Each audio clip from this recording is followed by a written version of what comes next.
God. Sa walang pagtatagal mga kapatid, sa pagkakataong ito, aking pong hilingin na buksan po natin ang ating mga banal na kasulatan. Sa aklat mga kapatid ng Jeremias, kabanatang 18, talatang 1 hanggang 6.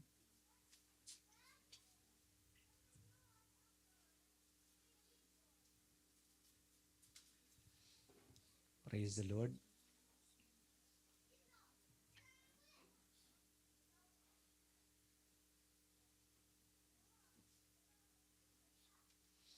Sabi ng verse 1, ako po yung sundan habang aking babasahin.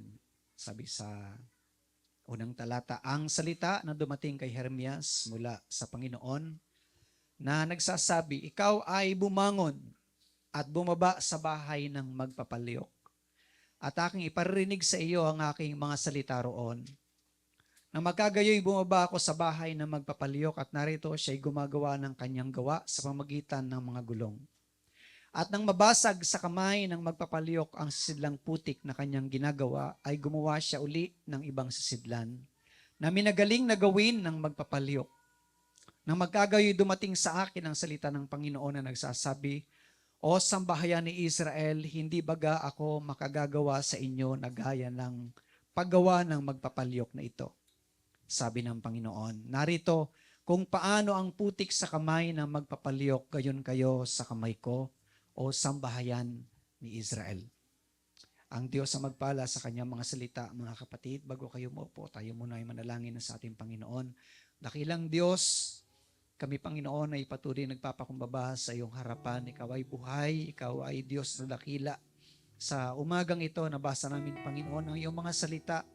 Ito ay makapangyarihan at merong kang gagawin Panginoon sa aming kalagitnaan, sa aming pong puso sa mga sandaling ito. Hiniling namin, Panginoon, na kami ay pagkalooban mo ng kapakumbabaan sa iyong harapan sa umagang ito.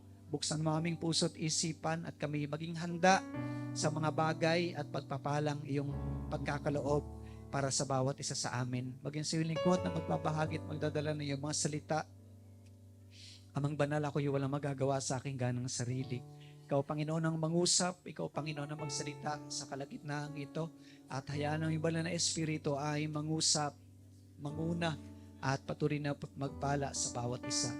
Sa iyo ang papuri at pagsamba, kalawalhatian, sa dakilat ng Isus mong pangalan. Iniling po namin ang lahat ng ito sa pangalan mo, Panginoong Jesus. Amen, amen, amen, amen, amen. Praise the Lord, praise the Lord, praise the Lord, praise the Lord, praise the Lord. Praise God, praise God, praise God. Amen. Praise God. Amen. Hallelujah. At bago kayo maupo mga kapatid, kamayan mo yung katabi at sabihin mo sa iyong katabi, hindi pa ikaw yan. Amen.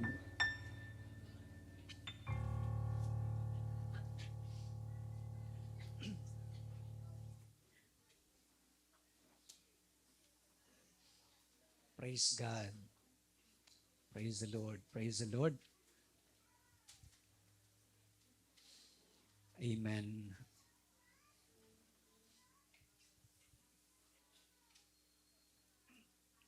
Nang kamayan natin ang ating katabi, kahit matagal na nating kilala yan, dekada na tayong magkakasama mga kapatid at magkakilala, pero kagaya ng sinabi ng salita ng ating Panginoon, we are work in progress. Amen? Marahil meron kang nakikitang flaw, may nakikita kang hindi maganda sa iyong paningin o pakiramdam sa iyong katabi o sa iyong kasama sa bahay o sa iyong asawa.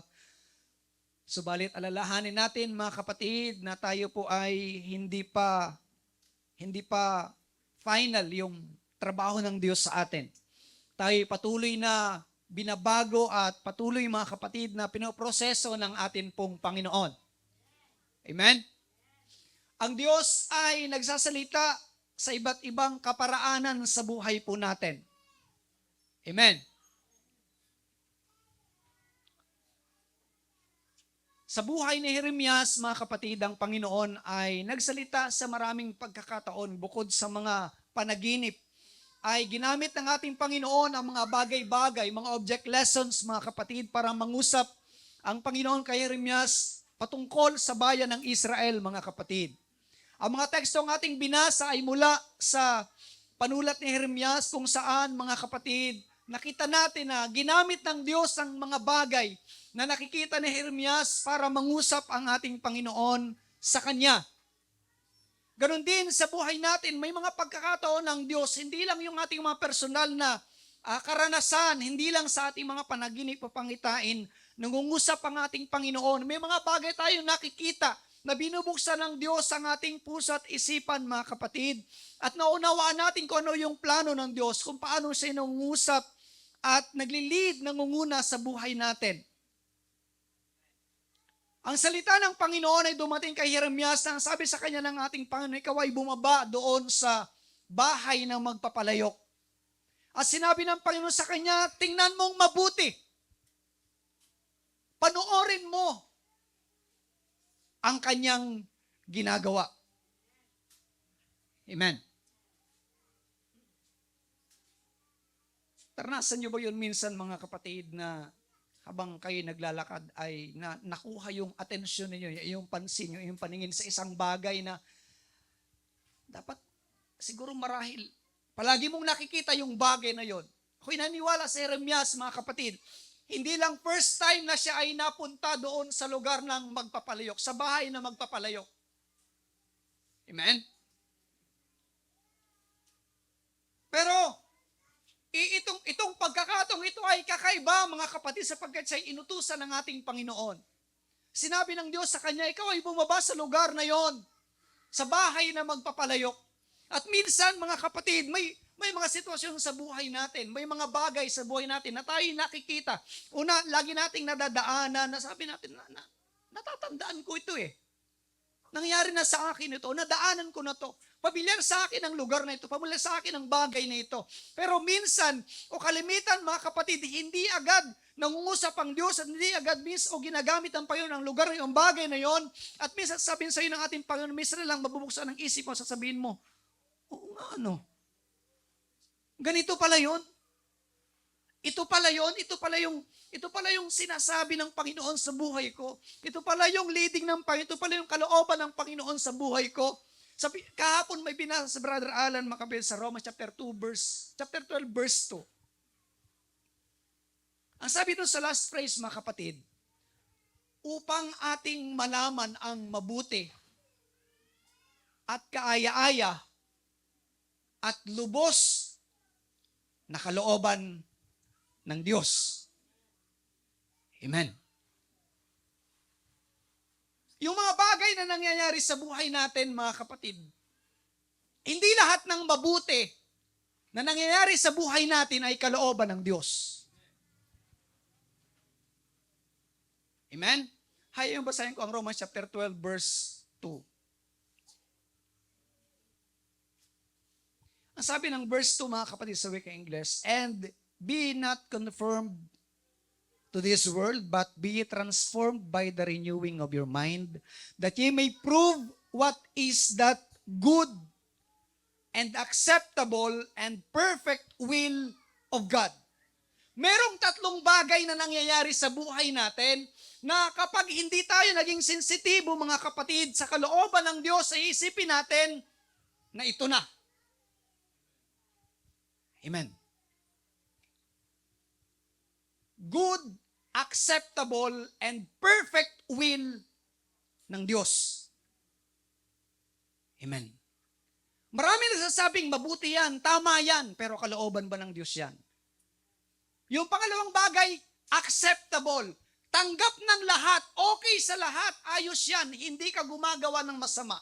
Hindi ka nagkakasala diyan. Kaya-aya yan, maganda yan sa pakiramdam, maganda yan sa paningin, pero is it acceptable or is it the perfect will of God? Yung pangatlo, mga kapatid, yung sakto. Sabihin natin lahat, sakto.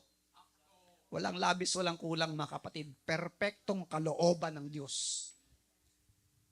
Ang kalooban ng Diyos, mga kapatid, minsan ay hindi mabuti sa ating paningin, hindi mabuti sa ating pakiramdam, hindi mabuti sa opinyon ng iba, at higit sa lahat, hindi tanggap ng iba o ng marami.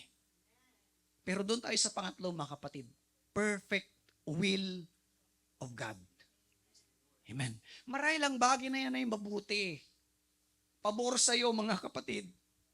Acceptable. Katanggap-tanggap.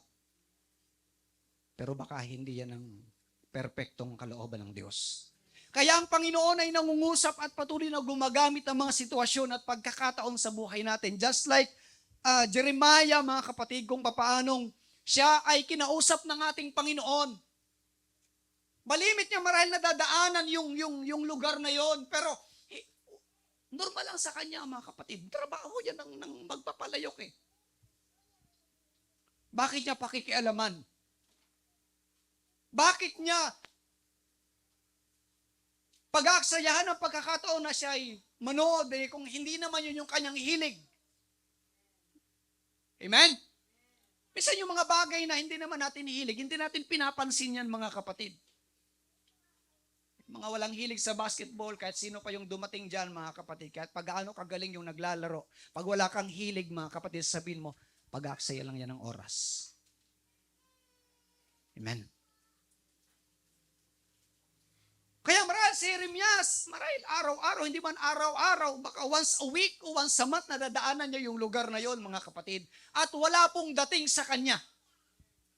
Nakikita niya yung ginagawa, mga kapatid, ng potter o ng magpapalayok, pero walang dating sa kanya, mga kapatid. Amen. Until such time na nangusap ang ating Panginoon, nasabi sa kanya ng Panginoon, pumunta ka doon sa lugar ng magpapalayok. Amen. Ang sabi ng Panginoon sa kanya, mayroon akong sasabihin sa iyo. Amen. Pwedeng sabihin ni Jeremias, mga kapatid, na, Lord, ba't kailangan ko pang pumunta doon? Amen? O pwede tayong mag-usap dito, Panginoon, pwede kang makipag-usap sa akin, walang istorbo, walang makakarnig na iba, tayong dalawa lang. Amen.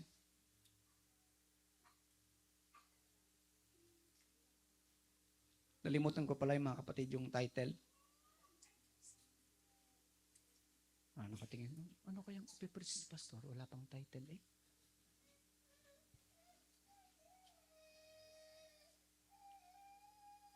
Nais ko pong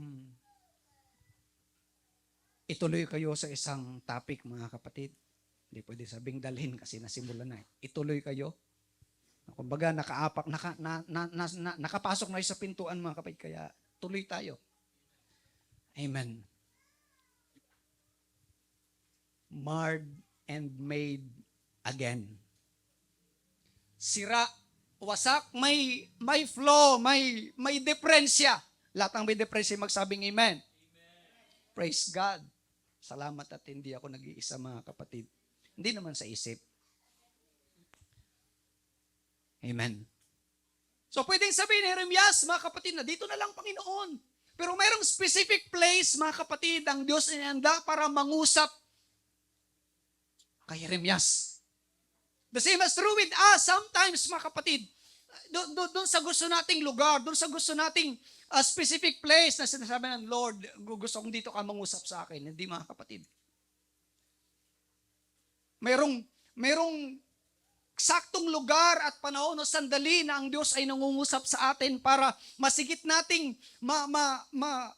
ma-digest, masigit nating makuha ang mensahe ng ating pong Panginoon. And sometimes, inaalis tayo ng Panginoon, tayo ng ating Panginoon doon sa mga lugar na komportable tayo, mga kapatid. Gusto ko, Lord, doon sa aircon na lugar, ikaw mangungusap sa akin. Gusto ko doon sa malamig, Panginoon. Gusto ko doon, di doon sa mainit. Gusto ko, Panginoon, doon sa lugar na walang distraction. Wala akong nakikitang iba, kundi puro puti, Panginoon. Puro ulap na parang ako'y lumilipad sa ulap. Iba na yan. Amen.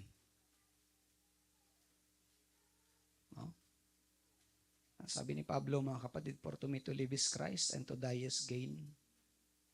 Ang mabuhay ay kay Kristo at ang mamatay ay pakinabang. Pero wag muna tayong mamamatay, mga kapatid. For to live is Christ and to die is gain later. Saka na yan mga kapatid. Marami pang gagawin ng Diyos. Amen. Marami pang gagawin ng Panginoon sa buhay mo. Marami pang pagpapala, marami pang blessing mga kapatid. Ang ginagawang ito ng Diyos natin, sabi ko nga kanina, this is a preparation for us spiritually. Maging sa mga bagay na gagawin ng ating Panginoon, tayo magpapatayo ng malaking simbahan mga kapatid. At ang ginagawang ito ng Diyos ay preparation mga kapatid para sa atin. Paano tayo pupunta doon mga kapatid na tayo kagaya pa rin ng dati na walang pagbabago mga kapatid? Hallelujah! Na isang Diyos na kung tayo magkaroon man ng malaking simbahan, aircon, mga 6 na cabinet type na aircon mga kapatid na 2-tonner na merong sariling generator. No? Maakses sa kuryente yun mga kapatid eh. Yung mga simbahan natin na may mga aircon na malalaki na, pag gumagamit sila mga kapatid ng aircon sa simbahan, may sariling genset. Mas nakakatipid. Amen? Sino pong mag-sponsor ng genset mga kapatid? 300 to 400,000. Amen! May nagtaas ng kamay. 2, 3. Grabe. Genset mo nang unahin natin bago yung simbahan. Amen. Praise the Lord. Praise the Lord. Amen. Hallelujah. Alam niyo mga kapatid, yan yung word of faith. No? Pag sinabi mong, opo, Panginoon, sige, Panginoon. Amen. Kasi sinasabi natin yan by faith, mga kapatid. Ang sabi ng Bible, the just shall live by faith. Nabubuhay tayo sa biyaya at habag lang ng Panginoon, mga kapatid, sa pananampalataya. Pananampalataya lang ang lahat ng ito, mga kapatid. Amen. So balikan natin si Jeremias, mga kapatid. At nang siya ay nandun na, mga kapatid, sa lugar ng magpapalayok, ang instruction sa kanya ng Panginoon ay isa lang. Sabi ng Panginoon sa kanya, tingnan mo lang siya. Tingnan mo lang ang kanyang ginagawa. Huwag mong pakikialaman. Huwag mong sasabihin, huwag mong i-coach, huwag mong sasabihin, ang liit naman yan. Huwag kang magdadala ng pattern o sasabihin mo sa kanyang, pwede bang ganitong gawin mo? Pwede bang ganitong itsura ang gawin mo? Pwede bang hindi itsurang palayok o tapayan?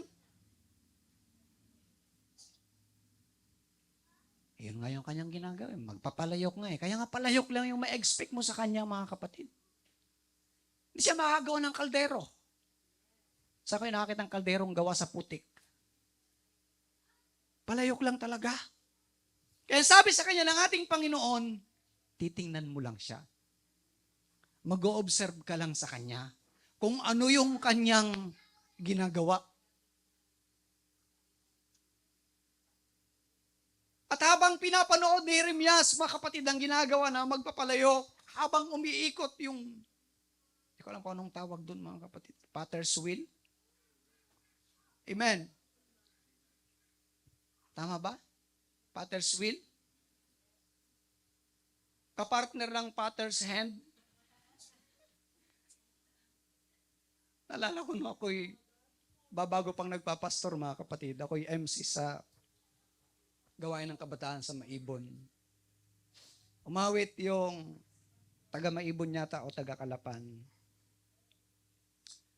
At after nilang umawit, mga kapatid, ay binigay sa akin yung microphone. Sabi ko, napakaganda po mga kapatid yung awit. Napakaganda ng awit na sabing, hindi ko maalala yung title, mga kapatid. Sabi ko na lang, in the hands of the potter. Potter's hand pala. Amen. Ay, hindi ko malimutan yung potter's hand na yun, mga kapatid, yung awit na yun. So, sabi ng Panginoon kay Jeremias, tingnan mo lang. Tingnan mo lang. Huwag kang maingay, huwag kang magsalita. Huwag kang mag-suggest. Tingnan mo lang kung ano yung kanyang ginagawa. Amen. At nakita ni Jeremias, mga kapatid, tuloy-tuloy yung, sino nakita yung literal na gumagawa ng palayok, mga kapatid? Nakakita na kayo? Sino nakakita? Brother Alan? Si Sister Cha? Ako, nakita ko lang sa YouTube, sa mga palabas, mga kapatid, na yung putik, umiikot yung wheel, mga kapatid, at yung kamay nung pattern, mga kapatid, doon magpapaliyok yung naguhulma. No? Kahit yung butas doon sa loob, di ba? So yung kamay din niya, mga kapatid, yung ah, gumagawa. At nakita yung Remyas, mga kapatid, na galing no magpapalayok. But all of a sudden, mga kapatid, ay nagkaroon ng lamat, nagkaroon ng depresya, nagkaroon ng sira. Amen. And it appeared to be ruined, mga kapatid, na hindi na po pwedeng ibenta. No?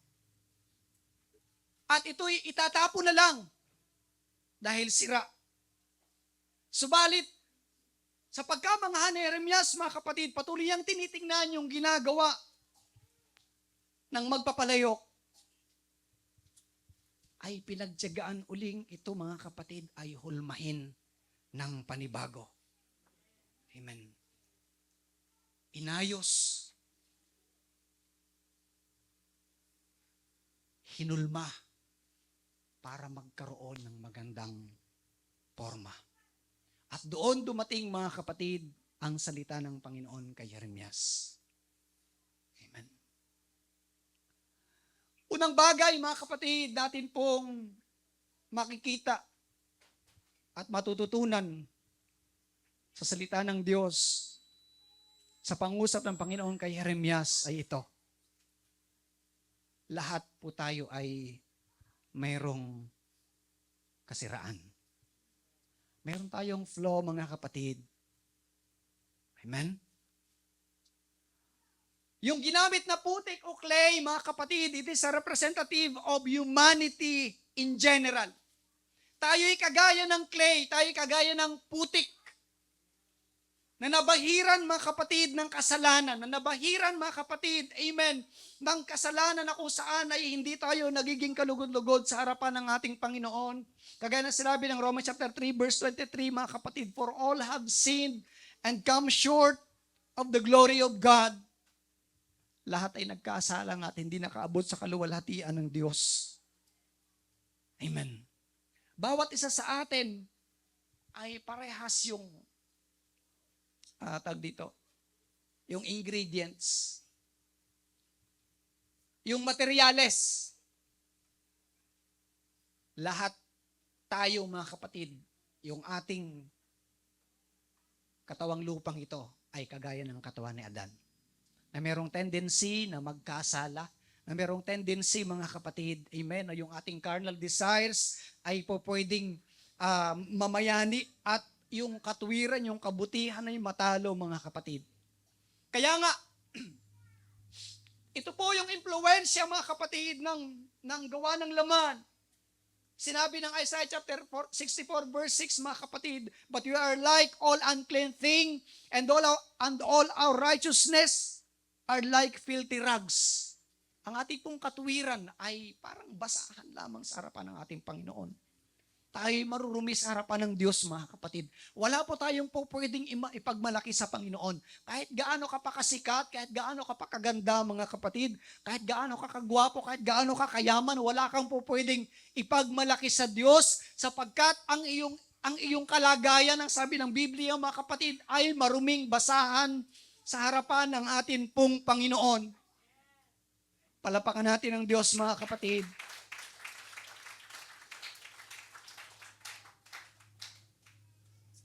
Praise the Lord. Yung clay sa kamay ng magpapalayok ay hindi nahuhulma ng ayos ayon doon sa gusto ng magpapalayok dahil yung clay ay nagre-resist. O pwedeng matigas. Amen? Kaya hindi mahulma ng ayos ng kamay ng magpapalayok. Kaya kailangan uling siya ibasagin. Kailangan ulit siya, mga kapatid, ay hulmahin ulit ayon doon sa gusto ng magpapalayok.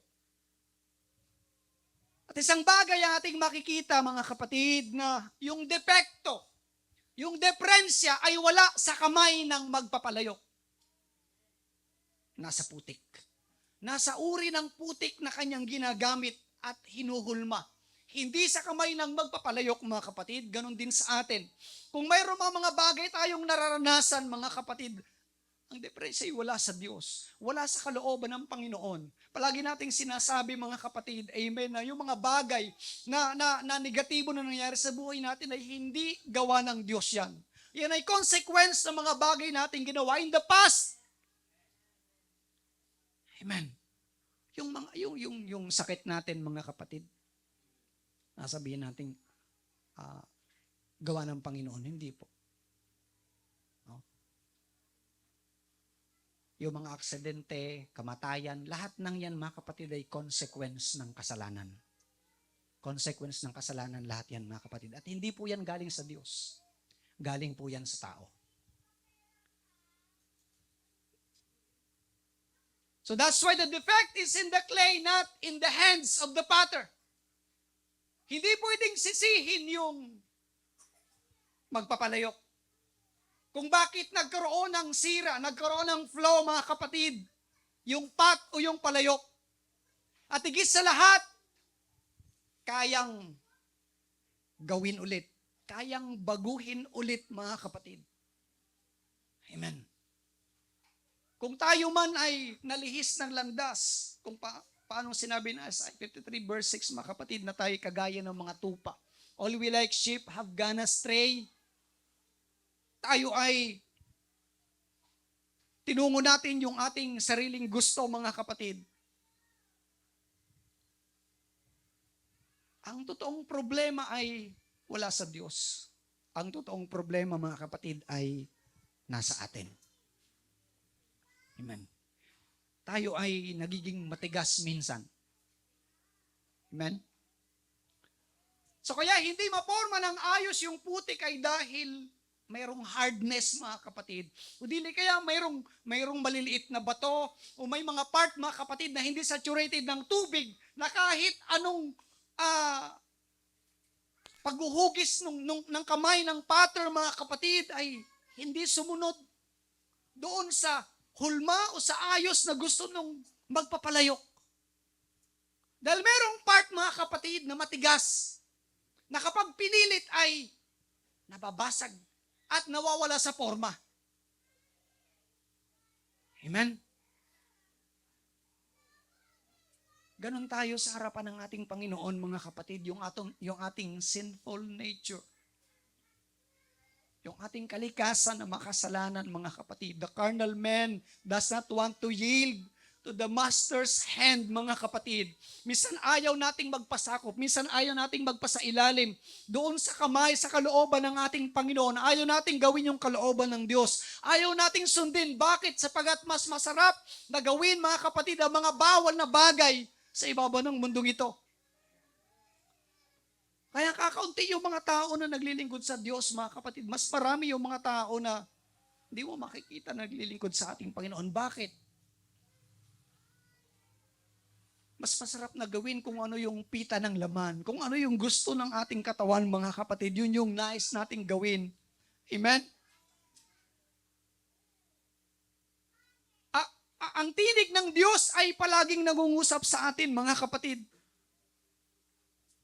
He has spoken better things for us, mga kapatid. Hindi lang minsan, hindi lang twice, hindi lang 3 beses, napakaraming beses, mga kapatid, ng ating Panginoon ay nangungusap. Ang sabi ng Revelations, ang Panginoon ay patuloy na kumakatok sa ating puso. Para tayo ay magbukas, mga kapatid, para pagbuksan natin siya. Subalit ang ating laman, mga kapatid, ay patuloy na nakikipaglaban, patuloy nagre-resist, patuloy nagsasabing hindi ang gusto kong gawin, ang aking kalooban ang gusto kong gawin. That's why the old man has to die, mga kapatid. Ang ating dating pagkatao, ang luma nating pagkatao, yung dating ikaw ay dapat mamatay, mga kapatid. Amen. Hindi po physically. Spiritually, kailangang mamatay yung dating ako. Yung dating ikaw. Para magkaroon ng pagkakataon ng Diyos, mga kapatid, na muli kang i-mold, holmahin, mga kapatid. At an altar of repentance, the old man has to die. Sa altar na pagsisisi, mga kapatid, kailangang mamatay yung dati nating pagkatao. Kailangang tuluyan siyang mawala. Kailangan, mga kapatid, na maging kasaysayan na lamang sa yes, maaalala mo yung dati mong buhay. Yung dating ikaw, pero hindi mo nababalikan yun. Bakit? Sapagkat patay na yun.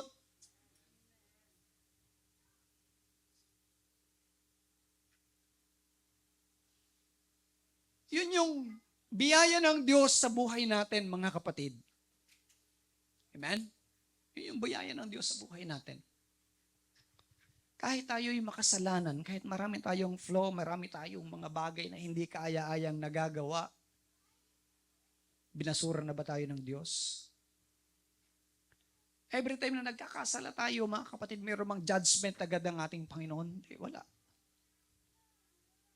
Palaging mayroong pagkakataong ibinibigay ang ating Panginoon sa atin, mga kapatid. Amen? Palaging mayroong biyayang dala ang Diyos sa buhay natin.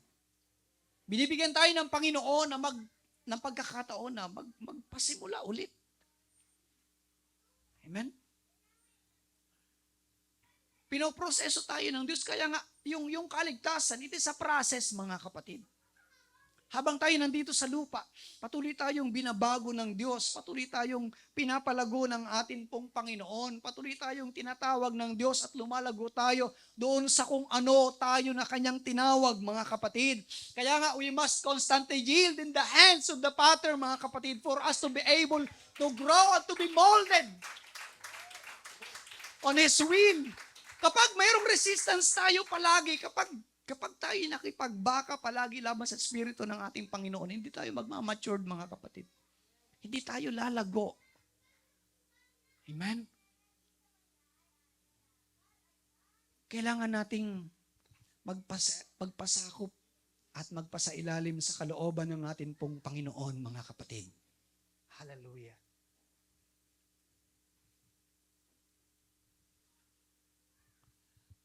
Ang isang bagay na napakaganda, mga kapatid,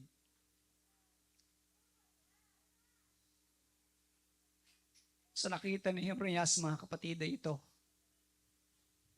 Yung ginawang clay o pot, bagaman may sira, ay hindi itinapon. Amen. Hindi ibinasura. Hindi winalang halaga. Hindi sinabing wala ng kwenta. Amen? Instead, the Father chooses to use it again. Amen. Pinili, mga kapatid, ng magpapalayok na hulmahin ulit. Palambutin ulit. Amen? Kung kailangan ng tubig, mga kapatid, marahil pinataka ng tubig yung part na matigas, mga kapatid, and then hinulma, inayos, mga kapatid. Amen?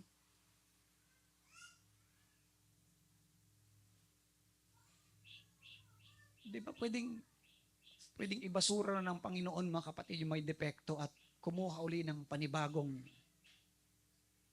putik. Kumahuli ng panibagong clay. Amen. Na walang mga matitigas na part, na walang foreign bodies or stones na maliliit na naging dahilan para hindi umayos yung forma, mga kapatid, pero hindi. Kinuha niya ulit, mga kapatid, yung may depekto. Amen. Bakit? Ito po yung pangalawang bagay, mga kapatid. We can all be made again. Amen. Pwede tayo magpasimula ulit. Lahat tayo ay mayroong flaw, meron tayong weaknesses, may mga bagay na hindi kaaya-aya sa atin mga kapatid. Amen. Marahil kung kilala natin ang bawat isa mula sa ating kaibuturan ng puso, lahat ng sekreto, lahat ng bagay mga kapatid na ayaw nating malaman ng iba ay alam ng lahat ng tao mga kapatid, baka wala nang pumunta ng simbahan. Dahil sa kahihiyan. Amen. Pero dahil ang Diyos lang ang tunay na nakababatid ng kung ano at kung sino tayo mga kapatid. Amen. At dahil wala naman talaga tayo sa poder o sa posisyon para husgahan ng sino paman, sapagkat tanging ang Diyos lamang mga kapatid ang matuwid na hukom. Amen. Salamat sa biyaya ng Diyos, God chooses to use this marred clay, this marred vessel, mga kapatid, ay pinili ng ating Panginoon na kanyang hulmahin ulit. Ang vessel na to na dapat ay tinapon, ang vessel na to dapat ay pinabayaan. Ang vessel na ito, mga kapatid, na hindi dapat bigyan ng pangalawang pagkakataon o pangatlong pagkakataon, ay ginamit ng Diyos, hinulma ng Panginoon para gawin ang kanyang kalooban. Hindi tayo karapat-dapat, mga kapatid. Adam, the first Adam failed. And because of Adam, death come into the history of man, mga kapatid. Nagkaroon ng pumasok ang kamatayan, ang kasalanan at kamatayan dahil kay Adan, mga kapatid. Tayo ng buhay, ipinanganak ayon sa kalikasan ni Adan. We were conceived in iniquity, mga kapatid, and born into sin. Sabi ni David, tayo pinanganak o pinaglihi sa kasalanan. Pero hindi po yun yung ending ng kwento. Amen. Hindi yun yung ending ng kwento, mga kapatid. Ang Book of Genesis, ang mga unang chapters ng Genesis chapter 3, mga kapatid, yung mga unang verses, talunan ang tao, mga kapatid, ay failure.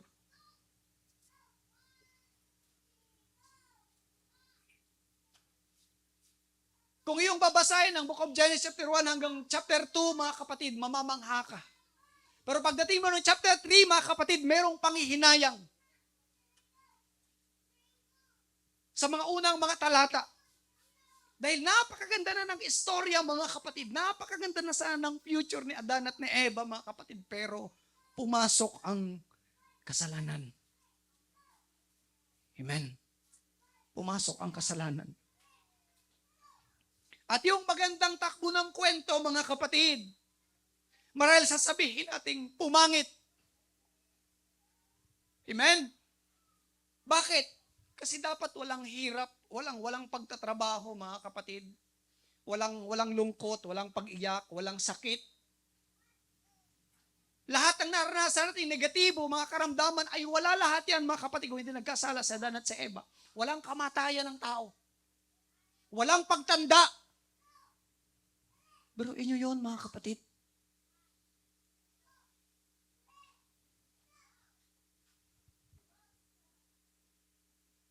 At kung itutuloy yung istorya, kung ating isipin, kung titigil tayo at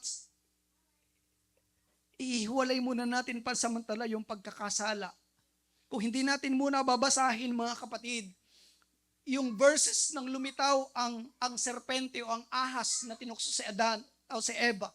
Kung hindi natin babasahin, gagawa tayo ng panibagong aklat at idudugtong natin, mga kapatid, di bagat napakaganda na magiging takbo ng kwento. Amen? Magkakaanak si Eva at sa Adan, walang kamatayan. Amen? Walang sakit. Walang pag-iyak. Amen.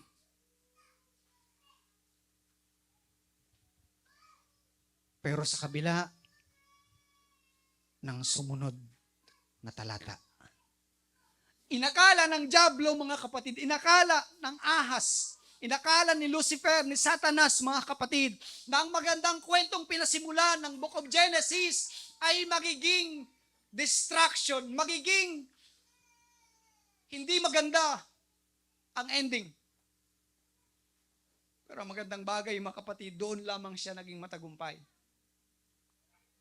Amen. Genesis chapter 3, ilang verses lamang, doon nagtagumpay ang dyablo, mga kapatid, sapagkat kahit hanggang sa krus ng Kalbaryo, inisip niya na siya'y magiging matagumpay, na kapag napatay niya ang Mesiyas, ang Kristo, ay tagumpay ulit siya. Pero yun yung kanya naging malaking pagkakamali, mga kapatid, sa pamagitan ng kamatayan ni Kristo sa krus ng Kalbaryo, yun ang naging katagumpayan, mga kapatid, ng sangkatauhan. Amen. Sabi ni Paul, mga kapatid, kung ang dyablo ay matalino, sabi ni Paul, siya yung pinaka bobong nila lang. Dahil kung siya'y naging matalino, hindi sana niya pinapatay o pinatay ang Kristo.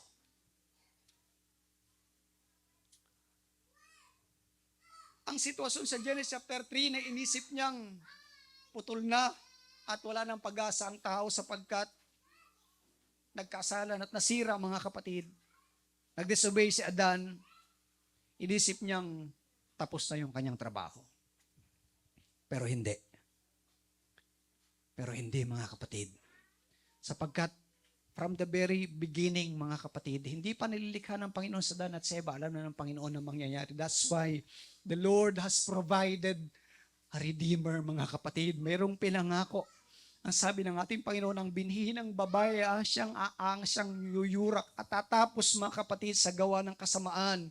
Amen. Sa pamagitan ng ating Panginoon sa Kristo. Yes, si Adan, na mga kapatid, na naging failure. Sa Adan, mga kapatid, amen, ay hindi naging matagumpay. Ang unang Adan ay naging failure, mga kapatid. Subalit the second Adam, Jesus Himself, ay naging matagumpay, mga kapatid. Amen. Sa krus ng Kalbaryo, doon din na ng Diyos ang atin pong mga kasalanan at naging matagumpay ang atin pong Panginoong Jesus. Amen. Ang katawang ito, ang sisidlang ito, mga kapatid, this is the legacy of Adam. Amen.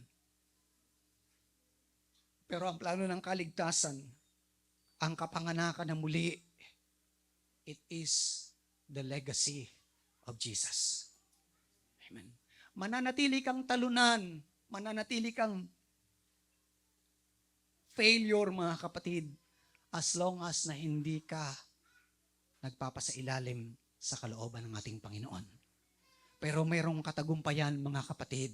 Yes, meron tayong weaknesses, meron tayong kahinaan, merong depresya, may mga bagay na hindi maganda sa ating buhay. Subalit merong Diyos, merong Jesus, mga kapatid. Amen, na handa na tayo muling hubugin. Merong Diyos, mga kapatid, na handang tayo muli ay i-mold, mga kapatid, ayon sa kanyang kalooban, as long as, amen, na tayo magpapasailalim at susunod sa kalooban ng ating pong Panginoon.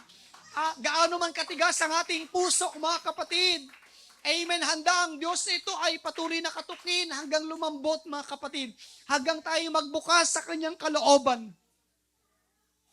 Amen.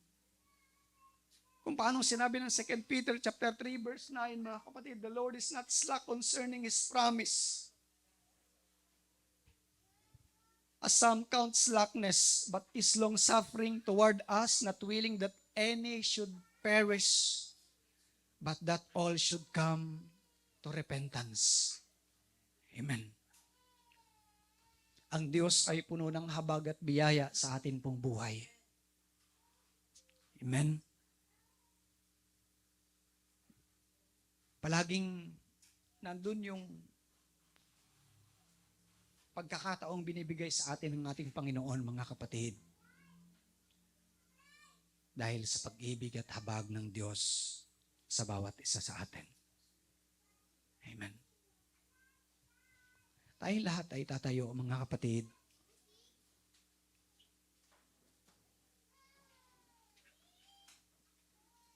Praise the Lord. Praise the Lord. Hallelujah.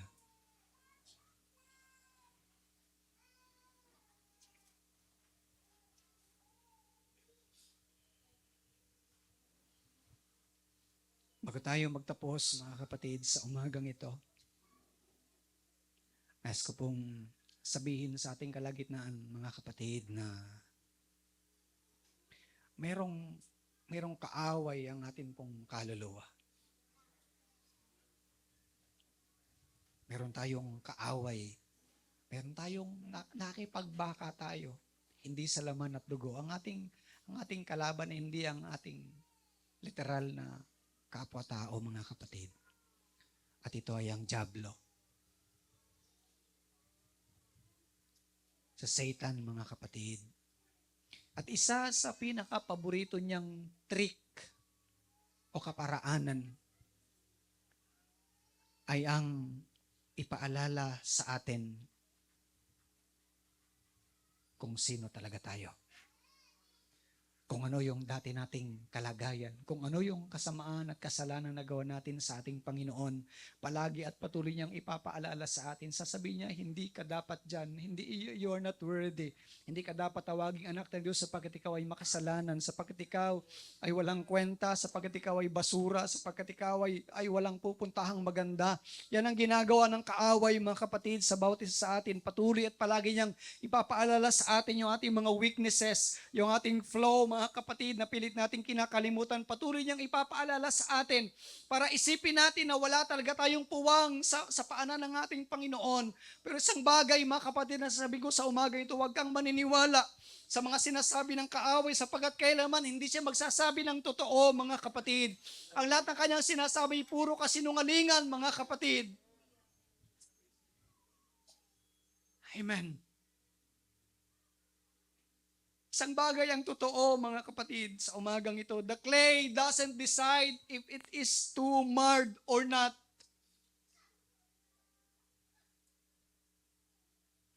Yung putik ay hindi makapagsasabi at magde-decide sa kanyang sarili. Once na siya ay nandun sa potter's wheel, mga kapatid, hindi siya magsasabing, ganito ako. Sa halip, the decision rests upon the potter. Amen.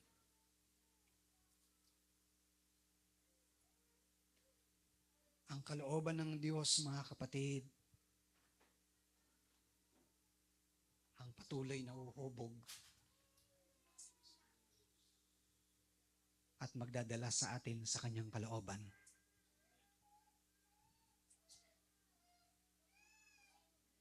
Hallelujah. Hindi sinasabi ng putik sa magpapalayok, mga kapatid, na ito yung gusto kong maging itsura.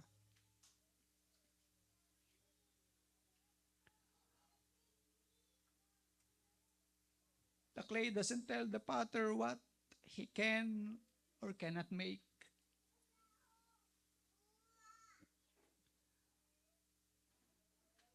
Yung gumagawa ang nasusunod, mga kapatid.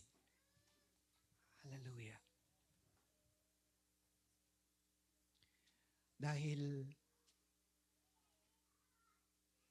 hindi tinitingnan ng magpapalayok yung flow,